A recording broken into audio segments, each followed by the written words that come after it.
Hi there, welcome to the 8th episode of the Digital Electronics Fundamentals series. In the previous episodes of the Digital Mini Lab, I mentioned the Schmidt Trigger inverters used in the switches and push buttons modules.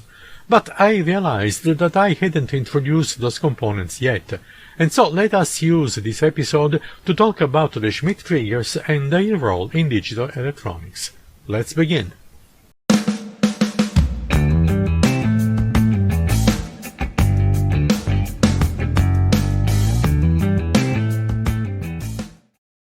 In simple words, the Schmidt Trigger is a voltage comparator with two separate thresholds which provide it the capability to have an hysteresis. Here is a picture to help understand how it works.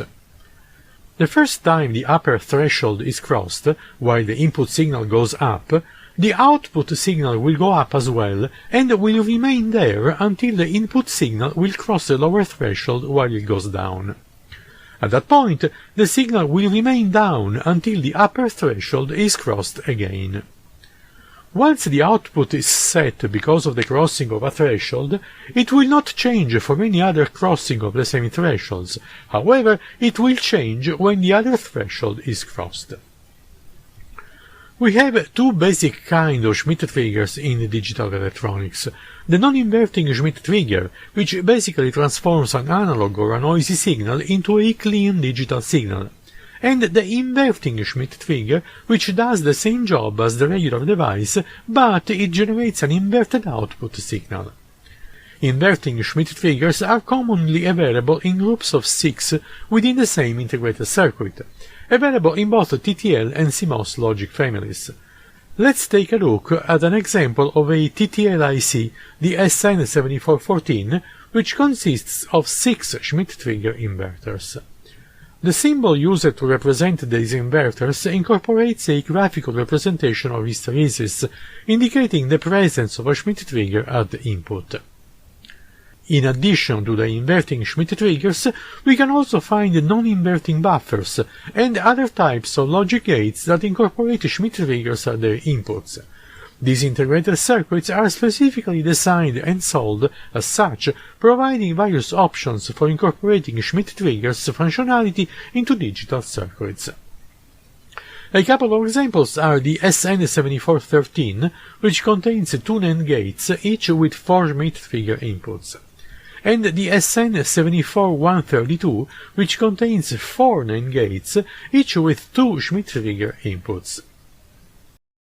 There are several ways to implement Schmidt trigger devices. Here is the schematic for a simple one built around an operational amplifier with dual power supply. This op-amp has the inverting input connected to ground, while the non-inverting input is connected directly with the output through resistor R2, which provides basically a positive feedback on the op-amp. A resistor R1 is posted in series with the input signal. Because of the positive feedback, whenever the signal at the non-inverting input is positive, the output will be at its maximum possible positive value, let's say plus VCC. Whenever the signal at the non-inverting input is instead negative, the output will be at its maximum possible negative value, let's say minus VCC. Now, the value at the non-inverting input depends on the output of the op-amp, because of the positive feedback, and also on the voltage Vin, which are applied at the voltage adder made out of R1 and R2. When the Vin is such that the voltage of the non-inverting input is positive, then the op-amp will output a positive voltage, and this voltage will not change as long as the Vin remains positive, but remains positive also if the Vin becomes negative, but not negative enough to force the voltage at point A to a negative value. Only then the output of the op-amp will switch to a negative value. And now that negative value will remain there as long as Vin is negative, or as long as it is not positive enough to change the voltage in A to a positive value. We can see therefore how R1 and R2 participate in creating together two separated thresholds for making the op-amp switch output. By analyzing the circuit, we can determine how R1 and R2 impact the threshold levels in this behavior. The low threshold is given by the ratio of R1 and R2 multiplied by the minimum value of the op-amp output, which is the negative minus VCC. On the other end, the upper threshold is given by the same ratio of the resistors, multiplied this time by the maximum value of the output voltage, which is the positive plus VCC. And now let's take a look at a practical implementation of the Schmidt Trigger circuit on a breadboard. In this setup, I am using an integrated operation amplifier, the UA741. The two resistors R1 and R2, chosen to be 10K and 18K respectively, are key components in determining the threshold levels. With a dual power supply of plus and minus 12 volts, the upper threshold is therefore set to 6.67 volts, while the lower threshold is set to minus 6.67 volts. The input of the circuit is connected to a function generator that is currently producing a sine wave with a frequency of 100 Hz and a peak-to-peak voltage of 15 volts. This voltage range ensures that the input signal crosses both the upper and the lower thresholds. By observing the oscilloscope, we can view both the blue sine wave generated by the function generator and the yellow output of the Schmidt trigger. Comparing the two waveforms, we can observe that whenever the sine wave crosses the upper threshold, indicated by these three positions, the output of the Schmidt trigger switches to a high state. And similarly, when the sine wave crosses the lower threshold, intersecting at these 3 points, the Schmidt trigger output goes down. Notice how once the output switches, even though the sine wave continues to fluctuate above and below the thresholds, the output remains unchanged until the sine wave drops below to the lower thresholds. At that point, the output remains low while the amplitude of the sine wave varies until finally it exceeds the upper threshold again. Essentially, every time the signal surpasses the upper thresholds, the output switches to a high state, and when the signal falls below the lower thresholds, the output switches to the low state. Now, let's examine the behavior of this Schmidt trigger with an input signal that differs from a simple sine wave. In this example, we have a signal consisting of dirty pulses. As you can see, the output of the Schmidt trigger remains consistently low regardless of all the noise. It only transitions to a high state once the input signal surpasses the upper threshold and goes back to the low state when the input signal goes below the lower threshold. The Schmidt trigger, therefore, effectively converts the erratic, noisy pulses into clean, well-defined square pulses.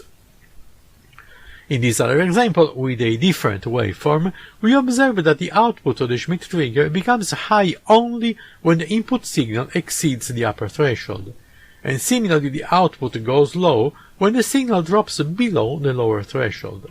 In this case, we have successfully transformed a noisy signal into a clean waveform that predominantly stays in a high state but contains periodic negative pulses.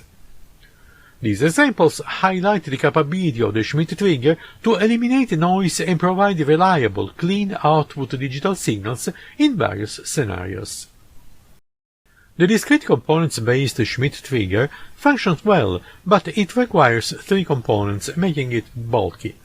Thankfully, we can integrate multiple devices into a single integrated circuit, providing the same functionality at a fraction of the cost. One such example is the TTL-IC SN7414, whose pinout is displayed one more time on the left side of your screen. This integrated circuit contains 6 Schmidt triggers that can accept analog signals ranging from 0 to plus 5 volts at the input, and it provides a TTL output that can be utilized in digital circuits operating at the same voltage levels. If we need to work with different voltage ranges, there are Schmidt trigger ICs available for various digital logic applications.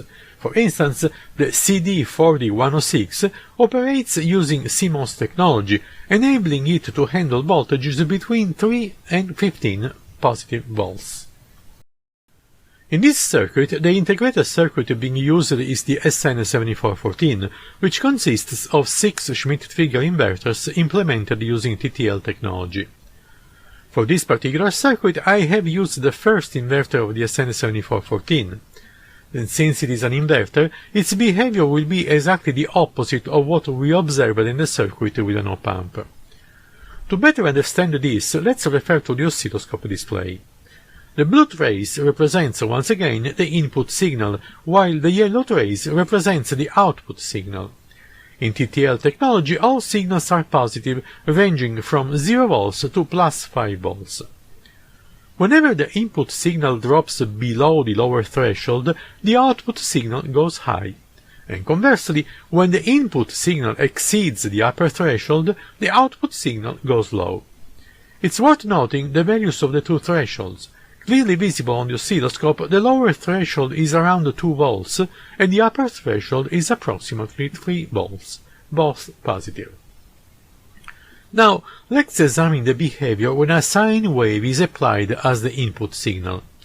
Since the sine wave is inherently clean and symmetrical, the resulting output is a well-defined square wave. Upon careful observation, you can see that the square wave transitions from high to low when the input signal goes above the 3 volt threshold, and from low to high when the input signal drops below the 2 volt threshold.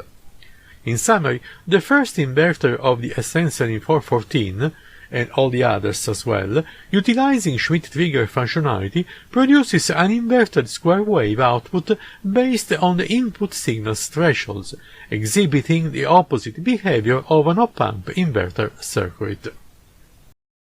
The Schmidt Trigger is a vital component in digital electronics, providing voltage comparators with hysteresis for stable switching behavior and clean digital signals. Through the implementation of a Schmidt Trigger using an operation amplifier and 2 resistors R1 and R2, we described how threshold levels for switching the output can be adjusted to meet specific requirements. This flexibility allows for customization and optimization of the Schmidt Trigger's behavior. We also explored the integrated circuit solutions for Schmidt Triggers, such as the TTL IC SN7414, which offers 6 Schmidt Triggers and operates with a 5 volts voltage range. Additionally, we mentioned the CD4106, a CMOS-based Schmidt Trigger IC, capable of handling a broader voltage range from plus 3 volts to plus 15 volts.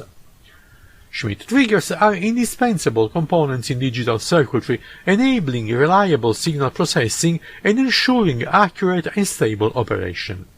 Understanding the principle and applications of the Schmidt Triggers is fundamental for anyone working in the field of digital electronics. I hope you enjoyed this episode, and I look forward to seeing you in the next one. Until then, happy experiments!